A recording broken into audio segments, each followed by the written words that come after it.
Oh, it's torture. I think about as torturous as you can get. I did altogether 26 years in prison. The first 5 years was spent going back and forth in the SHU. My longest term in there without break was 24 months. It was horrible to set a man inside a closed structure for years on end. Man, that's an atrocity, man. You're trying to destroy a human being. I was incarcerated for 18 years, and out of the 18 years, I spent about 5 years in solitary confinement. The treatment that I received there and what I witnessed of other people was just inhumane. I served 9 years in the New York State prison system and was sent to solitary confinement. It's a horror movie. My son is in Pelican Bay State Prison. His total time in solitary confinement has been 14 years now. All total, I was in solitary confinement for 29 years. I was in prison for a total of 31 years. I did a total of 3 years altogether in solitary, with the longest stint being about 10 months straight. You have people dying in solitary. You have people committing suicide. You have people dying from heat in solitary. These are real issues that are happening right now, right here in our soil. It's not just happening, in another country. This is happening right here, right now. People being tortured. People are allowing it to happen, not because they agree, but because they simply just don't know about it.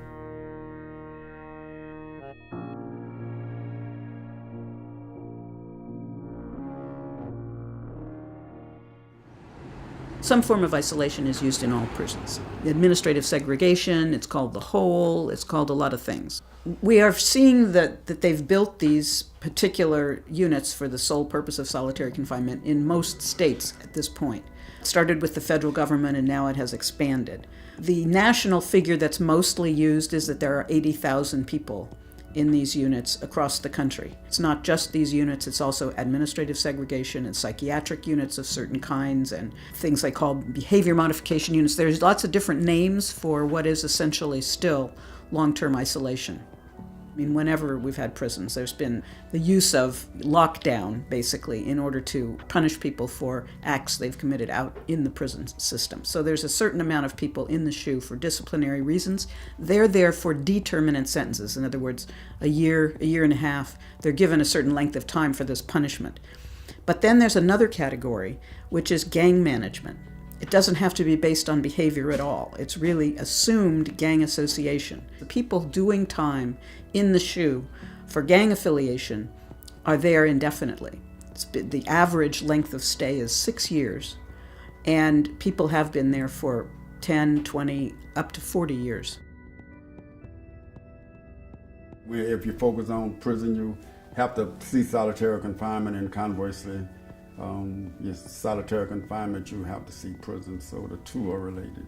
Well, solitary confinement goes hand in hand with the rise of the tough on crime movement. Until 1970, we had a period of about 100 years when the stated goal of the correction system was rehabilitation. It didn't often do it very well, but that was at least the theme and the goal.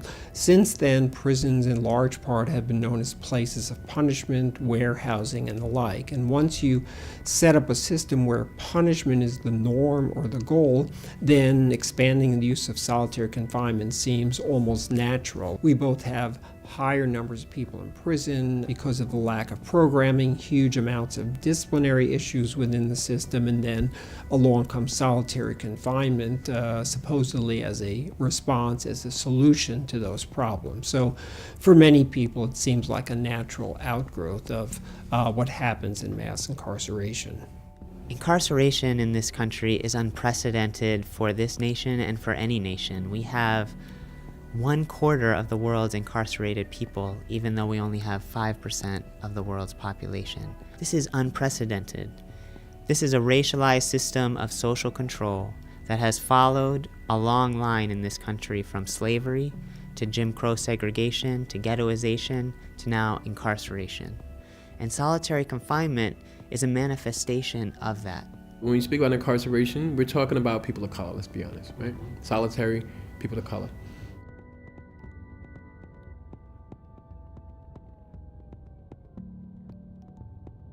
Mass incarceration is an outgrowth of a whole myriad of issues and situations that are impacting society right now and that leads to mass incarceration. Racism is a major part of it. We don't like to use that term.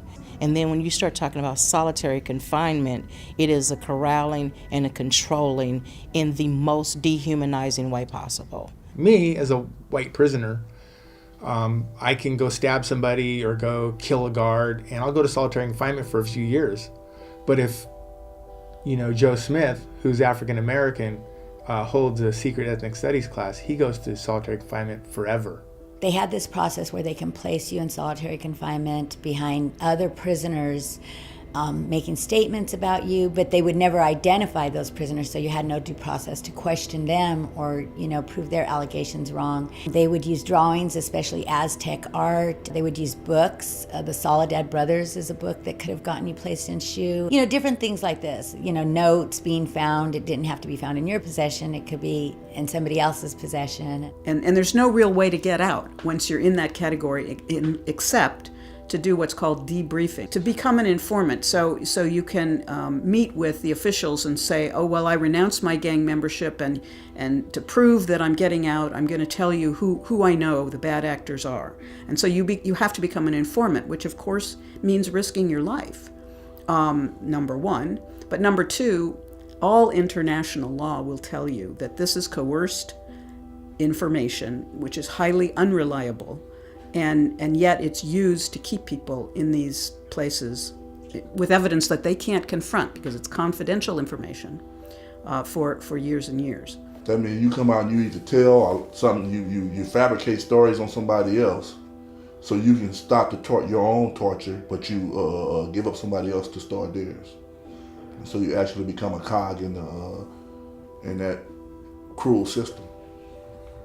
Probably before I knew much about solitary confinement, I thought it must have been reserved for the worst of the worst. Unfortunately, that is not the case.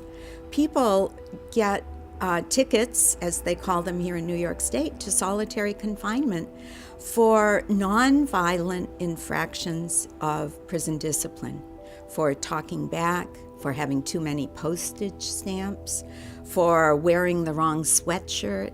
I mean, the list goes on of very minor infractions of prison discipline that people can be put in solitary confinement for.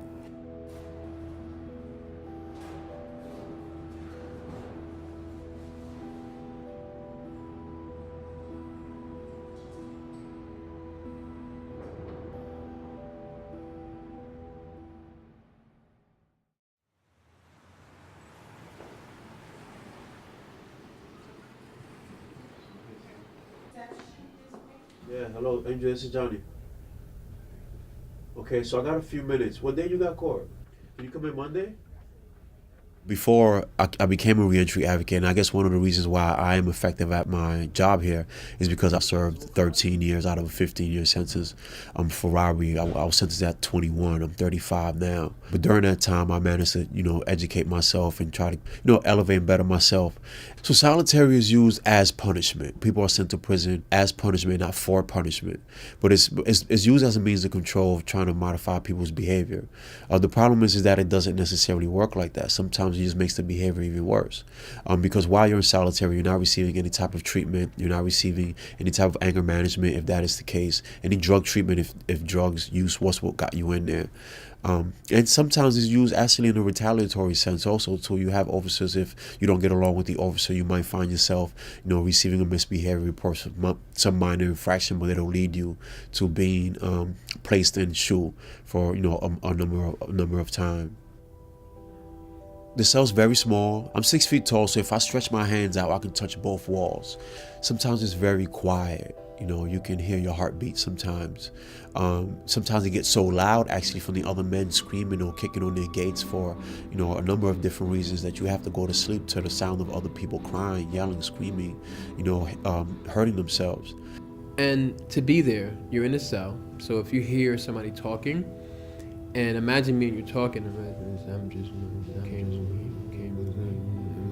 so you can't really make out the words because it's such a distance, right? Now you quantify that times 200. and all you hear all day long, you can't make, it's like a puzzle you can never solve. It's like right out of earshot. You start hearing your own heartbeat. I would lay in my bed and just squeeze like my whole body just to feel something. Squelching radios, people screaming in their cells, singing, praying, calling for their moms. Some people just scream for hours on end just to hear something. Some people scream and do things to get the officers to come and respond to them so they can have some human contact.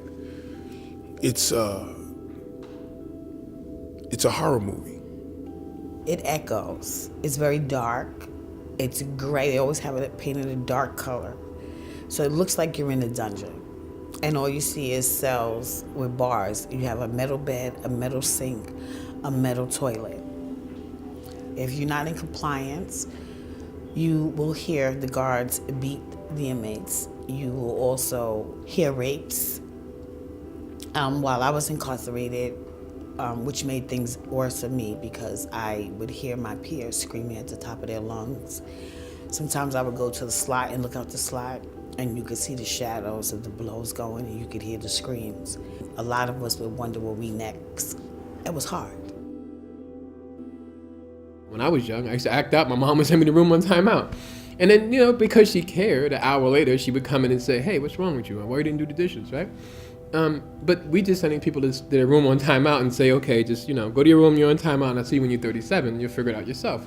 Every person can be devastatingly harmed by solitary confinement, whether you're young, you're old, you're middle-aged, whether you're a woman, a man, a transgender person, whether you have mental health issues before you go inside or not, whether you have disabilities or not.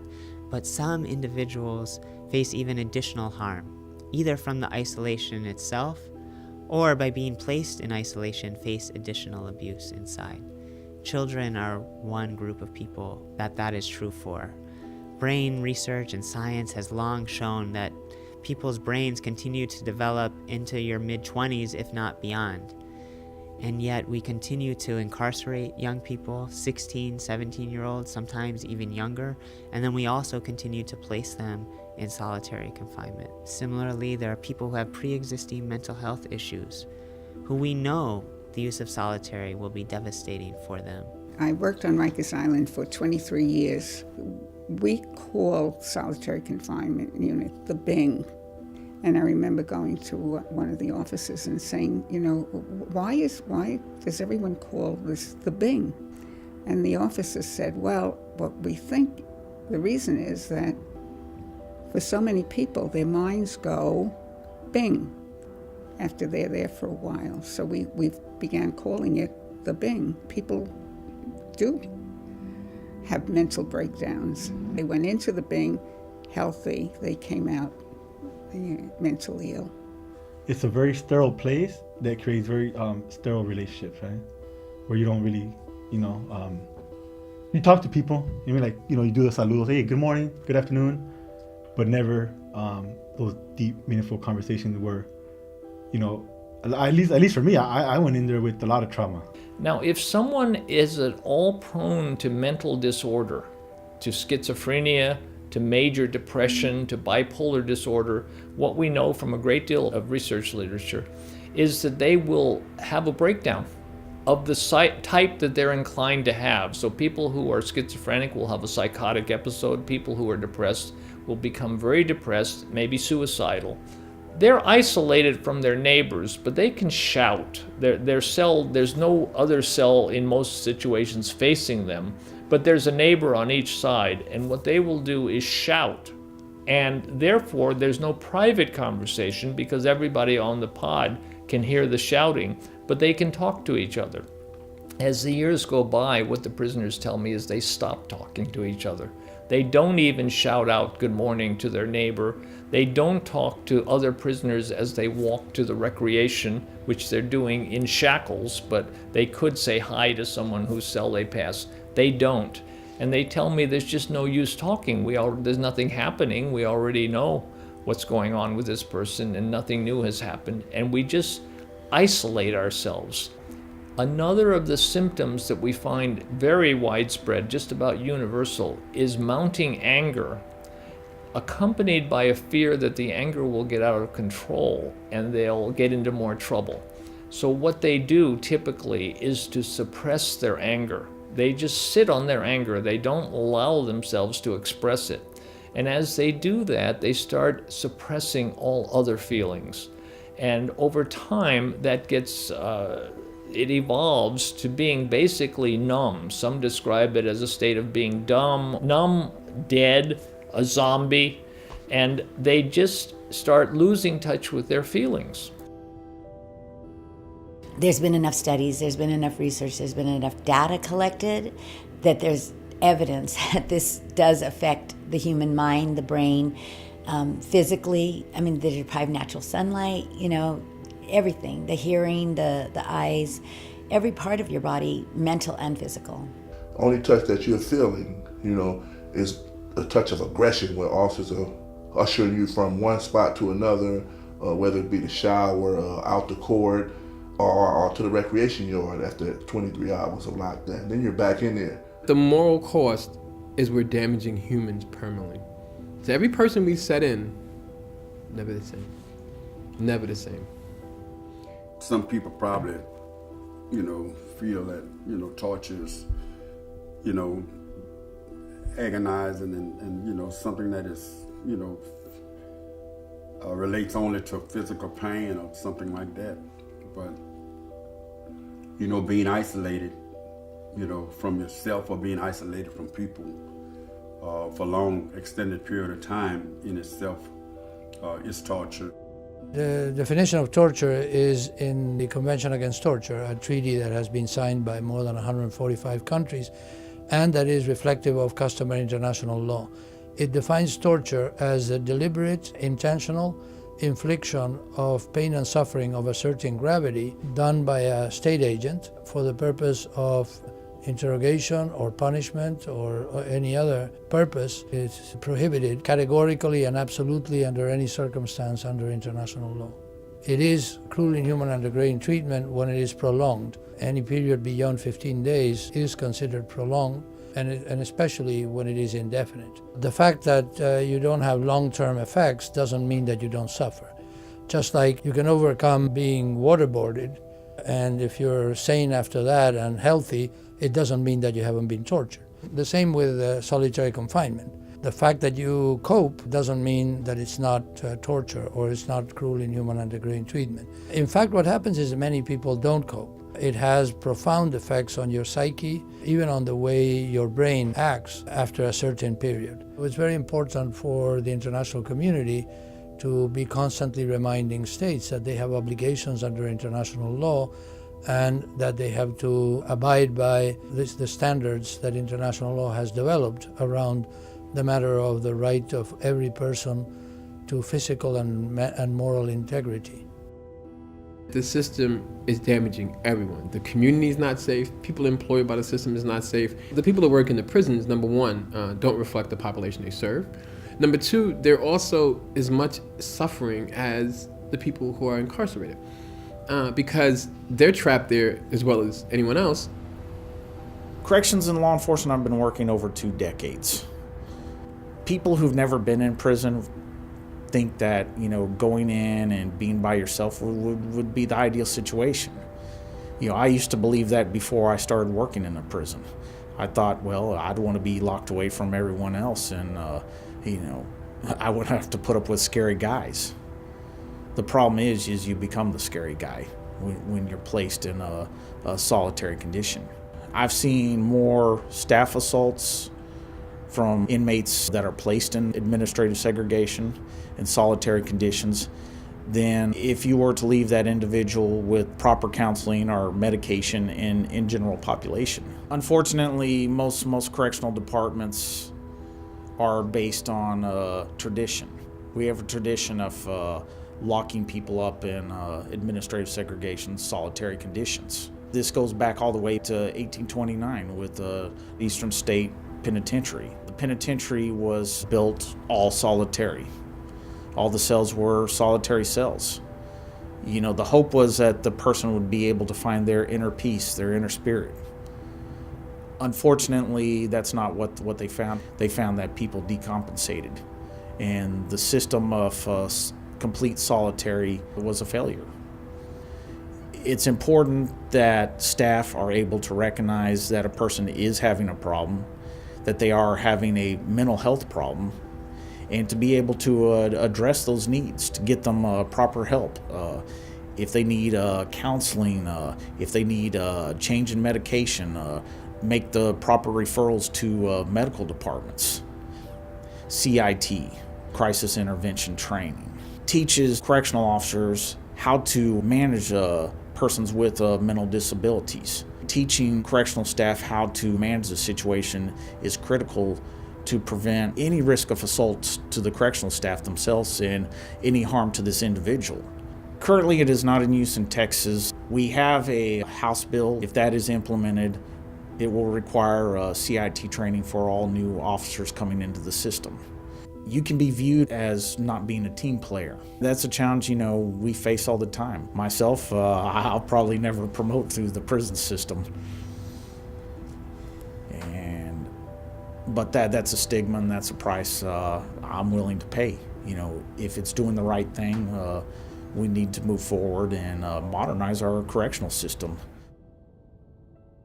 I think it's the humanity of people in prison that gets lost, that we still live in a very segregated society in far too many ways, by income, by education, by housing patterns and the like. When we talk about punishing somebody, if it's somebody who's distant, somebody we don't know, somebody of a different race, ethnicity, it's much easier for people to figure out that, oh, I think punishment is the way to go. When it's someone close to us, then we start to ask questions about why they engage in this behavior, and we start to open our minds to different approaches. And that's really the problem. When I was 16 years old, I wasn't trying to decide if I should go to band camp, karate school, or if I should go, I don't know, like water skiing. I was trying to decide how I'm going to duck the police today. How I'm going to try to make some money to help my mother feed my other 3 brothers because she has 2 McDonald's jobs, and even that's not enough. You know, I'm trying to decide how I'm going to keep from getting robbed because there's other people that are thinking the same way. It might see me as prey. You know, these were the decisions that I was faced with. All brothers and sisters that were all made in God's image and likeness, and if we're aware of that, how can we possibly treat one another that way? It's disgraceful, and to realize that a perfectly sane person could walk into solitary confinement unit and come out destroyed. Prolonged isolation is wrong. It's against the reason that we were created. It's against human nature. It's against God's plan for us as people. We are called to go to the places where people are not looking and have turned away, to the darkest places, and to remove the barriers for the light to come out of those places. Our prison system is something that we have hidden away. We don't look at it. When we give ourselves permission to treat people so extremely cruelly, we are deadening a part of ourselves. You know, we're doing damage to our own moral psyche, you know, our own humanity. So it can't be stated strongly enough that recognizing the humanity in everyone in prison is crucial, as well as all the people who work there. You know, that we are all human beings, and we have to find a way to live together. And the way to live together is not to live separately, but to figure out really how can we live together and what would it take.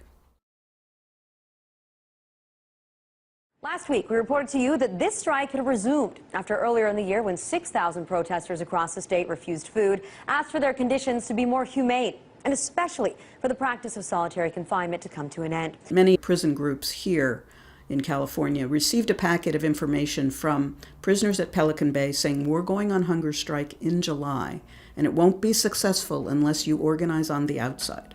And a lot of groups came together and formed a coalition, the Prisoner Hunger Strike Solidarity Coalition, which has been meeting ever since, virtually every Monday night, ever since January of 2011. And it's been made up of a lot of the prison groups, but also a lot of family members, because when the prisoners went on hunger strike, then, they really kind of came out of the closet to their families. They had been protecting their families from knowing how bad the situation was. And so the families have really stepped up. Formerly incarcerated have really stepped up and been a very important part, I would say really the backbone of this coalition. My son wrote a letter and he asked us to mail it to various organizations, to Governor Brown and to Matthew Cates, and he had a list of I think like 200 organizations announcing that there would be a hunger strike and that the issues that they were looking into at the time. So I did all this, but I kept reading the letters from all the prisoners saying, this was going to be an indefinite hunger strike, and I became very concerned. I thought, they're going to starve to death.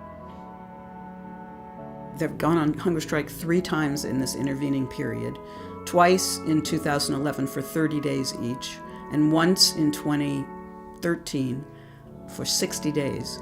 They are promoting their 5 core demands. These demands are really quite reasonable. They don't even say shut down the SHU, which we would say. We don't think that there's room for this kind of torture to continue in any prison system. And then they began this process of dialogue about what's really going on. And it was nationally covered. And the kind of exposure we tried to give it all these years that didn't seem to go anywhere was suddenly on the front pages of all papers across the country and in different parts of the world. Here we are year after year, decade after decade, as our loved ones sit in solitary confinement, as if we're still trying to figure out, is this detrimental to their physical and mental well-being? We've seen the studies and the research and the suicides. The conditions of the SHU.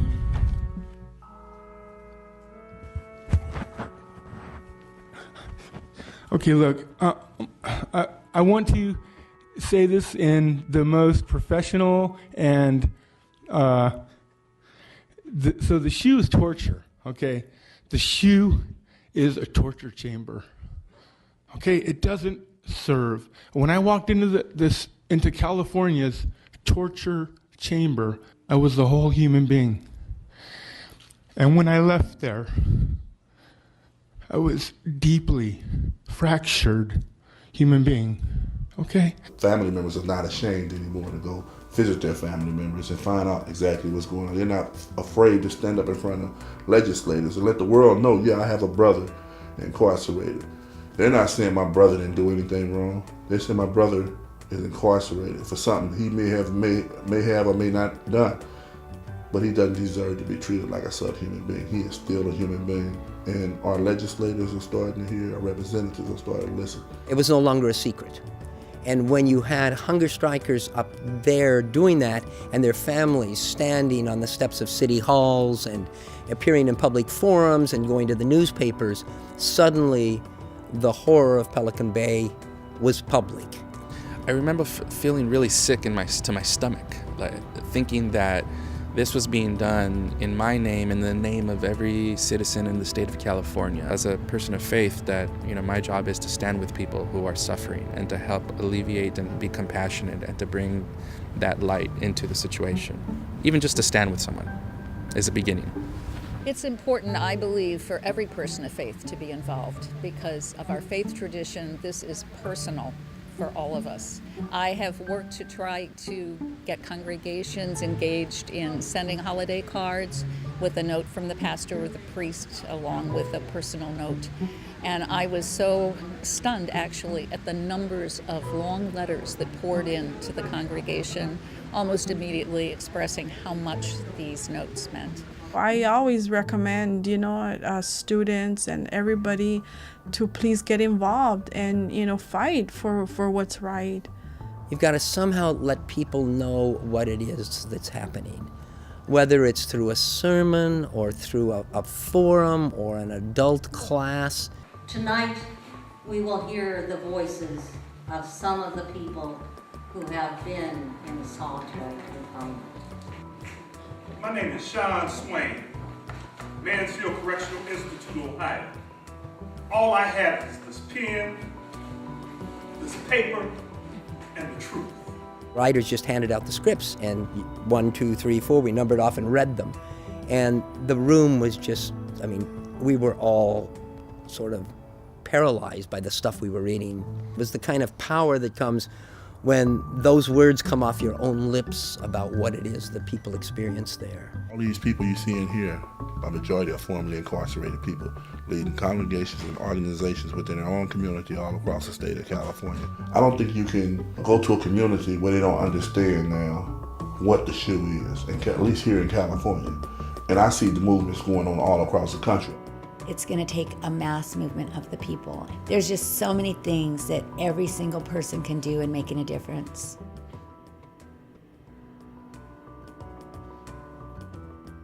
The Halt Act is a humane alternative to long-term isolated confinement. It is the most comprehensive bill ever. It is a statewide bill, so it encompasses every county. The core principle behind the Halt Solitary Confinement Act is to say that if somebody is really, truly a threat to other people inside of the prison, then those individuals could be separated without being isolated. And that separation should be an opportunity for an intervention that is both humane and effective at addressing people's underlying needs and the causes of their behavior. The Halt Solitary Confinement Act would say that no person could be subjected to solitary confinement beyond 15 days, in line with what the UN Special Rapporteur on Torture has demanded. When I became aware of the campaign for alternatives to isolated confinement here in New York, and then I found out that they were also collaborating with NRCAT, I got more involved in that work. The more we did, the more I could see the need for more communities of faith in New York State to be involved in this.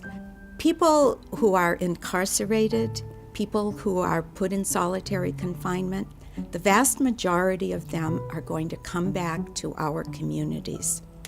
And if we don't treat them humanely and offer them opportunities for rehabilitation, our communities are going to suffer because of that.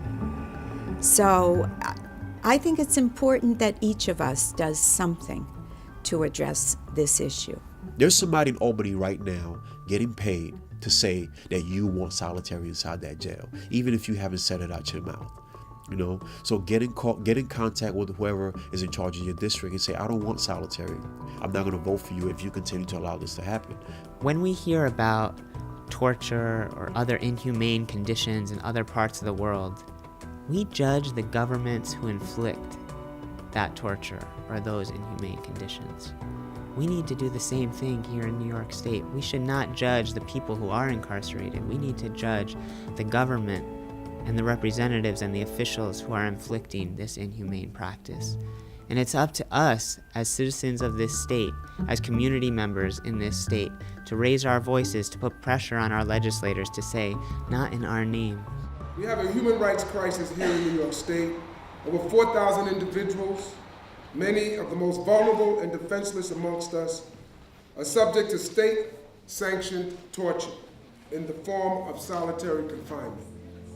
I feel empowered. Many of our lawmakers think we're doing them a service when we come and talk to them about this particular bill, the Halt Solitary Confinement Act. So if you want people less likely to go back to prison, let's do the things inside prisons that work and eliminate things that don't work. Solitary confinement does not work. Harsh punishment does not work.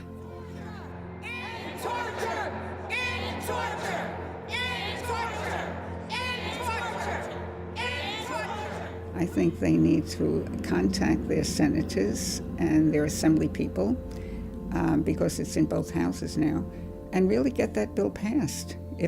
When that bill is passed, it would mean the end to solitary confinement as we know it today. And there are so many other ways in which we can deal with people who maybe need to be separated, but not isolated. So that's what I would say, to get on board with that bill. So when we were doing the legislation, we actually was consulting with people currently in solitary, people who have left it, and people who have been there, people who have worked on the correction side. Since then, we have the New Jersey campaign for alternatives to isolated confinement. Here on behalf of the ACLU of New Jersey, I'm also here on behalf of a coalition of advocates seeking alternatives to isolated confinement here in New Jersey. Recent studies have shown that isolated or restricted confinement has grave consequences. Most Americans really just want to do the right thing. And this is the right thing to do, is to reduce the number of men and women to zero that are being punished with solitary confinement, and to find asset-based ways to correct behavior in our prison system. Yeah, that's my little girl. She's about 11 years old, and she's sleeping peacefully.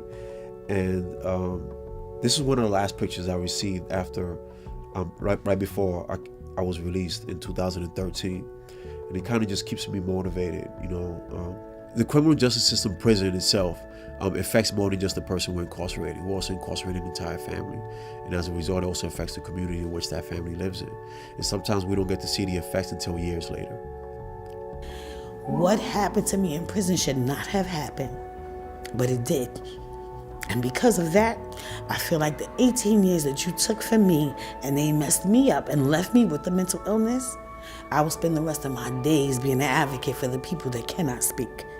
But what has happened to me, I will not allow to happen to anybody. And this is how I spend my days, trying to make a difference. I would go to a woman in the Bing, and we would have a conversation through the glass. I would say to her, would you like me to pray over you? And she would say yes. And then she would put her hand against the glass, and I would put my hand against the glass, and that's how we would pray. We need to choose the way of compassion. Even for people who have committed crimes, we need to find different interventions to really transform lives. As the faith community, we need to try to see the divinity in others.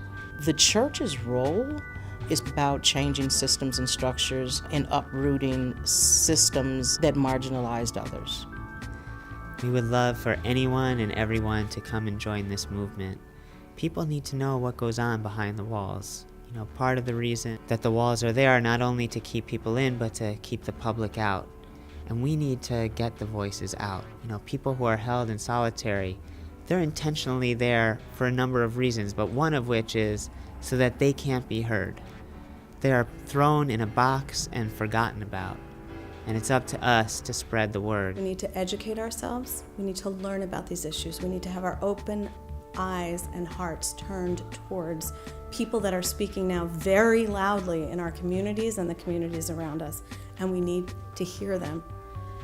Second, we need to engage in some way, locally, personally, by making phone calls, by speaking out, by writing op-eds. We need to join with other folks and be followers when we need to be followers, and find our places of power and acknowledge our places of power and be leaders where we can actually be leaders. And we need to identify those places together. The goal is so that they just see what it is like to be in solitary confinement, and hopefully they can have a few minutes to sit here by themselves and think about what it would be like to be here for years.